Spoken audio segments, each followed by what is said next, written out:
Hello students, आज के lecture में हम बहुत इंपॉर्टेंट टॉपिक डिस्कस करने वाले हैं और वो है इंटरसेप्ट्स। इंटरसेप्ट्स दो तरह के होते हैं, एक्स इंटरसेप्ट और वाई इंटरसेप्ट। इसके बाद हम slope intercept form of equation of straight line discuss करेंगे जो कि होती है y is equal to M x plus C. Next हम point slope form of equation of straight line पढ़ेंगे जिसका ये फॉर्मूला है, और इसके बाद symmetric form of equation of straight line को डिस्कस करेंगे इस फॉर्मूला के थ्रू। नेक्स्ट हम देखेंगे 2 point form of equation of straight line और इसके लिए ये फॉर्मूला यूज करेंगे। इसके बाद हम डिस्कस करेंगे intercept form of equation of straight line और लास्ट पे हम normal form of equation of straight line को डिस्कस करेंगे। तो चलिए इन सबको डिटेल से समझते हैं। हम intercept, slope intercept form, point slope form और symmetric form of equation discuss करेंगे। तो पहले देखते हैं इंटरसेप्ट्स क्या होते हैं। इंटरसेप्ट्स हमारे पास दो तरह के होते हैं, एक्स इंटरसेप्ट और वाई इंटरसेप्ट। तो पहले देखते हैं एक्स इंटरसेप्ट क्या होता है। If a line intersect x axis at a0, अगर कोई लाइन, जैसे एक्स वाई प्लेन है हमारे पास, इसमें अगर कोई लाइन जैसे ये लाइन है तो ये एक्स एक्सिस को कट करे किस पॉइंट पे a0, जैसे यहाँ पे ये कट कर रही है तो इस पॉइंट का नाम क्या है, a0 point. Then a is called x intercept of the line. तो यहाँ पे देखें कि ये एक्स एक्सिस पे y0 होता है तो पॉइंट तो यही मिलेगा। ये हम यहाँ भी कह सकते हैं कि a0 ये हो सकता है। तो ये हमारे पास यानी एक्स एक्सिस को अगर कट करी है कोई लाइन, जैसे ये एक्स एक्सिस है तो इसको जहाँ भी कट करेगी, यहाँ पे कट करे अगर, तो ये पॉइंट a0 पॉइंट होगा। तो इसको हम कहते हैं एक्स इंटरसेप्ट। ए को हम क्या कहते हैं, क्योंकि इसका फर्स्ट जो एक्स कोऑर्डिनेट है ये ए है, इस ए को हम कहेंगे x intercept of the line. इसी तरह से अगर हम y की बात करें कि y इंटरसेप्ट क्या होता है, if a line intersects y axis, अब किसकी बात हो रही है, y एक्सिस को, तो ये हमारे पास होता है y एक्सिस। यहाँ y पॉजिटिव, यहाँ नीचे y नेगेटिव। अब y एक्सिस को अगर कट करे किसी पॉइंट, जैसे 0b है, ये मैंने पॉइंट लिया 0b, तो कोई लाइन इसको y एक्सिस को, ये y एक्सिस है, इसको इंटरसेक्ट कर रही है यहाँ पे, तो ये 0b पॉइंट आया। देन b इज कॉल्ड, ये जो b आ रहा है इसको हम कहेंगे y इंटरसेप्ट, यानी जिस पॉइंट पे वो कट करे तो उसको हम कहते हैं y इंटरसेप्ट। और ये तभी पॉसिबल है जब इस y इंटरसेप्ट, ये तभी कहलाएगा जब x की वैल्यू 0 होगी। और ये वैल्यू तब पॉइंट कहाँ पे लाई करेगा, ऑब्वियस है, फिर पॉइंट उसी y एक्सिस पे ही लाई करेगा। तो ये हमारे पास है x इंटरसेप्ट और y इंटरसेप्ट की डेफिनेशन। अब हम देखते हैं slope intercept form of equation of straight line.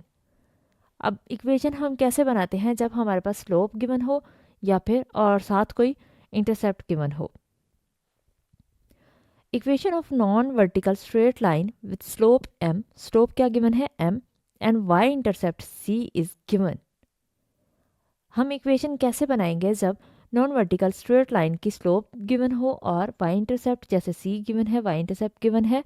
तो इसके लिए हम लिखेंगे y is equal to M x plus C, यानी m की अगर कोई वैल्यू दी गई है, जैसे m अगर 2 दिया गया है और c 3 दिया गया है, तो ये इक्वेशन ऑफ लाइन हमारे पास क्या आ जाएगी, y is equal to 2x plus 3। तो ये हमारे पास इक्वेशन बन जाएगी। तो इसकी जनरल फॉर्म कौन सी है, y is equal to M x plus C. जब हमें किसी इक्वेशन हमने फाइंड करनी हो और हमें स्लोप गिवन हो और y इंटरसेप्ट गिवन हो, तब हम यूज़ करते हैं y is equal to M x plus c. अब हम देखते हैं पॉइंट स्लोप फॉर्म, यानी जब हमें एक पॉइंट गिवन हो और साथ स्लोप गिवन हो। Equation of a non vertical straight line L with slope m and passing through a point Q into x1 y1 is. तब हम क्या यूज़ करते हैं, कौन सा फॉर्मूला यूज़ करते हैं, जब स्लोप और एक पॉइंट गिवन हो y minus y1 is equal to m into x minus x1, तब हम ये वाला फॉर्मूला यानी ये इक्वेशन यूज़ करेंगे। यहाँ पे हम उस पॉइंट को पुट करेंगे, यानी y कोऑर्डिनेट पुट करेंगे, x कोऑर्डिनेट पुट करेंगे और m जो कि स्लोप है उसकी वैल्यू पुट करेंगे, तो हमारे पास इक्वेशन आ जाएगी। या फिर हम इसे ऐसे भी लिख सकते हैं कि ये m इसी साइड पे रह जाएगा, ये पूरी वैल्यू इधर मल्टीप्लाई है, इक्वल के दूसरी साइड पे जाएगी, कहाँ पे आएगी, डिनोमिनेटर में। तो m इक्वल आ गया y minus y1 over x minus x1 के। ये भी फॉर्म हो सकती है, इस तरह से भी हम फाइंड आउट कर सकते हैं। सिमेट्रिक फॉर्म ऑफ, अब हम देखते हैं symmetric form of equation of straight line. Symmetric form क्या होती है, वी हैव अगर हमारे पास हो y minus y one over x minus x one is equal to ten alpha, और अल्फ़ा क्या है, इंक्लिनेशन ऑफ द लाइन, यानी एंगल ये बन रहा है, तो हम इसको इस तरह से भी यूज़ कर सकते हैं। टेन अल्फ़ा क्या होता है, sine alpha over cos alpha. तो यहाँ पे ये इक्वल किसके है, y minus y one over x minus x one के। तो इसका मतलब कि अगर हम कॉस को इस साइड पे लेके आते हैं डिनोमिनेटर में, तो ये कहाँ पे चला जाएगा, y माइनस साइन अगर हम इसके डिनोमिनेटर में ले आते हैं यहाँ पे, तो ये x माइनस एक्स वन कहाँ चला जाएगा, साइन की जगह पे चला जाएगा। तो यहाँ पे देखें कि क्या होगा कि x minus x one over cos alpha आ जाएगा, जो कि हमने यहाँ पे लिख दिया, और ये y माइनस वाई वन के नीचे क्या आ जाएगा, साइन अल्फ़ा आ जाएगा, तो ये हमने यहाँ पे लिख दिया। और इसको कोई भी नाम दे सकते हैं, जैसे हमने r का नाम दे दिया, this is called the symmetric form of equation of the line. तो इसे हम क्या कहते हैं, इसको कहते हैं symmetric form of equation of line. तो ये हमारे पास कुछ डेफिनेशंस थी। पॉइंट फॉर्म, इंटरसेप्ट और normal form of equation discuss करेंगे, यानी किसी स्ट्रेट लाइन की इक्वेशन को डिस्कस करेंगे। देखते हैं सबसे पहले 2 point form of equation of straight line. तो ऐसी नॉन वर्टिकल स्ट्रेट लाइन जो कि पास कर रही है थ्रू 2 पॉइंट्स, कोई भी उसकी इक्वेशन क्या होगी, उसकी इक्वेशन हम कैसे बना सकते हैं। कोई भी नॉन वर्टिकल स्ट्रेट लाइन अगर होती है जो कि पास कर रही है 2 पॉइंट्स से वो गुजर रही है, और जैसे हमारे पास लेट्स सपोज वो कौन से पॉइंट्स हैं, एक पॉइंट Q है, फर्स्ट पॉइंट हमने लिया Q और सेकंड पॉइंट हमने R ले लिया। और जैसे हमारे पास हमें पता है कि 2 पॉइंट्स हों तो उनके x और y कोऑर्डिनेट्स होते हैं, इसी तरह से हमारे पास पहला पॉइंट Q था, इसके हमने कोऑर्डिनेट्स x1 और y1 ले लिए, और सेकंड पॉइंट हमारे पास R है, तो इसके कोऑर्डिनेट हमने x2 y2 ले लिए। हम जानते हैं फर्स्ट जो कोऑर्डिनेट होता है, फर्स्ट एलिमेंट, उसको हम वो x का एलिमेंट होता है, उसको हम x कोऑर्डिनेट बोलते हैं, और जो सेकंड एलिमेंट होता है वो y होता है, उसको हम y कोऑर्डिनेट बोलते हैं या फिर ऑर्डिनेट बोलते हैं। तो यहाँ पे अगर हमारे पास अगर किसी भी क्वेश्चन में 2 पॉइंट्स दिए हों और हमें उसकी इक्वेशन फाइंड करनी हो, तो हम कैसे फाइंड कर सकते हैं, उसके लिए फॉर्मूला होगा y minus y one is equal to y two minus y one over x2 minus x one into x minus x one. हम इस फॉर्मूला को यूज़ करते हुए उन दोनों पॉइंट्स के, जो कि हमारे पास जैसे Q है, यहाँ पे Q की वैल्यू x की जगह 2 दी हो, y की जगह 7 हो, और यहाँ x 5 हो और ये 6 हो, तो हम इनकी वैल्यूज़ पुट करके यहाँ पे, यानी x1 और y1 की जगह इनकी वैल्यू, या फिर x2 और y2 जहाँ पे आ रहा है, इनकी वैल्यूज़ पुट करने के बाद हम इसकी इक्वेशन का आंसर फाइंड कर सकते हैं। एक और फार्मूला इसमें यूज़ करते हैं, जो कि हमारे पास ये भी फार्मूला है, इसको भी हम यूज़ कर सकते हैं, जो कि है y minus y two equal होता है y2 minus y one over x2 minus x one into x minus x two. तो ये फार्मूला यूज़ कर लें, या फिर ये फार्मूला यूज़ करके हम equation of non vertical straight line का आंसर फाइंड कर सकते हैं। और अब हम देखते हैं intercept form of equation of straight line. तो इंटरसेप्ट फॉर्म कौन सी होगी, equation of a line whose non zero x and y intercept, यानी उसके ऐसी हम इक्वेशन फाइंड कर रहे हैं ऐसी लाइन की जिसके एक्स और वाई इंटरसेप्ट नॉन ज़ीरो है, या तो उनकी जगह 2, 3, 4 कोई भी वैल्यू आ रही है, या लेकिन ज़ीरो नहीं आ रहा।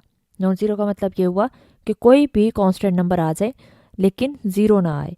इंटरसेप्ट आर हमें यहाँ पे दिए गए हैं, एक्स इंटरसेप्ट ए और y इंटरसेप्ट हमें b दिया गया है। रिस्पेक्टिवली का क्या मतलब होता है कि यहाँ पे जैसे x और y आ रहा है, तो x पहले आ रहा है, इसलिए पहला नंबर a जो है वो x का इंटरसेप्ट होगा, x इंटरसेप्ट है ये, और y सेकंड नंबर पे आ रहा है, तो इसलिए सेकंड नंबर वाला जो होगा वो y इंटरसेप्ट की वैल्यू होगी। तो इसका मतलब हमारे पास यहाँ पे x इंटरसेप्ट a दिया हुआ है, y इंटरसेप्ट b दिया गया है, जो कि नॉन ज़ीरो है। तो जब हमें इक्वेशन फाइंड करनी हो तो हम क्या यूज़ करेंगे, हम यूज़ करेंगे x over a plus y over b is equal to 1। कोई भी क्वेश्चन जिसमें हमें x इंटरसेप्ट और y इंटरसेप्ट दिया गया हो और हमें उस इक्वेशन को फाइंड करना हो, उस लाइन की इक्वेशन को, तो हम क्या करेंगे, हम यहाँ पे x इंटरसेप्ट की जगह उसकी वैल्यू लिखेंगे, यहाँ पे y इंटरसेप्ट की वैल्यू पुट करेंगे, और उसे सॉल्व करने के बाद एलसीएम लेंगे, एलसीएम लेने के बाद इसको सॉल्व करेंगे, हमारे पास वो इक्वेशन आ जाएगी। तो यानी इंटरसेप्ट फॉर्म क्या है स्ट्रेट लाइन की, वो ये है x over a plus y over b is equal to 1। अब हम देखते हैं normal form of equation of straight line. तो नॉर्मल फॉर्म कौन सी होती है? An equation of a non vertical line L, कोई भी लाइन जिसको हमने नाम एल दे दिया, such that length of perpendicular from the origin to line is p and alpha is inclination of this perpendicular. यानी जैसे हम क्वेश्चन में हम स्लोप डिस्कस करते थे, इसी तरह से ये नॉन वर्टिकल लाइन है, जैसे ये लाइन आ गई, तो यहाँ पे नॉर्मल फॉर्म कौन सी होगी इसकी? वो ये होगी कि यहाँ पे हमारे पास जो यूज़ होता है परपेंडिकुलर डिस्टेंस फ्रॉम ओरिजिन, ये हमारे पास इस लाइन की लेंथ क्या है, हमने इसको नाम पी दे दिया है। तो इसको हम कैसे फाइंड कर सकते हैं इसकी इक्वेशन? उसके लिए फॉर्मूला क्या है? X cos alpha plus sine y sine alpha is equal to p. क्योंकि ये हमारे पास एक्स एक्सिस पे, ये एक्स एक्सिस है, ये वाई एक्सिस है, तो एक्स एक्सिस के साथ हम एक्स कॉज एल्फा लेते हैं और वाई एक्सिस को हम वाई साइन एल्फा कंसीडर करते हैं। तो ये हमारे पास होगा x cos alpha y plus y sine alpha is equal to p. जब भी कोई इक्वेशन हमें फाइंड करनी हो नॉर्मल फॉर्म में, तो हम उसके लिए ये फॉर्मूला यूज़ करेंगे। तो ये हमारे पास 2 पॉइंट फॉर्म और इक्वेशन, 2 पॉइंट फॉर्म और इक्वेशन और इंटरसेप्ट फॉर्म इक्वेशन और नॉर्मल फॉर्म इक्वेशन थी।